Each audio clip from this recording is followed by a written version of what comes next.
तर कांदा लसूण न घालता देखील चणे आहे ना एकदम मस्त मसालेदार तयार होतात. तर या पद्धतीने नक्कीच ट्राय करून बघा. भिजत घातलेले चणे ना कुकरमध्ये टाकून घेतले. त्यात पाणी आणि मीठ टाकून याच्या चांगल्या शिट्ट्या होऊ द्यायच्या. तोपर्यंत एक मसाला तयार करून घेणार आहोत. तर एका मिक्सरच्या भांड्यामध्ये खोबऱ्याचे काप टाकून घेतले. मिरची, आलं, टमाटर, कोथिंबीर टाकून घ्यायची. अर्धा चमचा जिरं टाकून घ्यायची. आता याची एक पेस्ट तयार करून घ्यायचा. बघू शकता पेस्ट तयार करून झाला. त्यानंतर कढईमध्ये तेल टाकून घ्यायचं. जिरं आणि मोहरी टाकून घ्यायची. जिरं मोहरी चांगलं तडतडून झाल्यानंतर आपला जो मसाला तयार करून घेतला होता तो याच्यामध्ये टाकून घ्यायचा. मसाला आपण सगळा कच्चाच केला होता त्याच्यामुळे चांगला असा परतून घ्यायचा. तेलामध्ये चांगला 4-5 मिनटं हा परतून घेतला.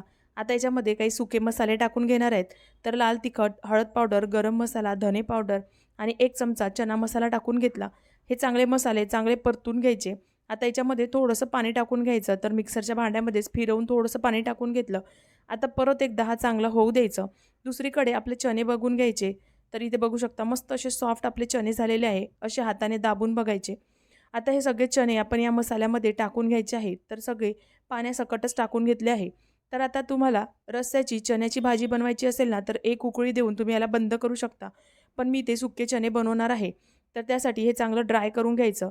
तर मध्ये मी इथे आमचूर पावडर देखील टाकून घेतलं आणि मस्त असे सुके चणे तयार झाले.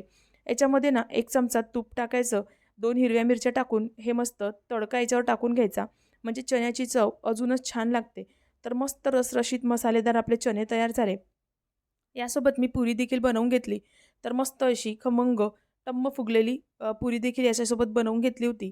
तर बघू शकता मस्त असा चण्या पुरीचा आपला हा बेत तयार झालेला आहे.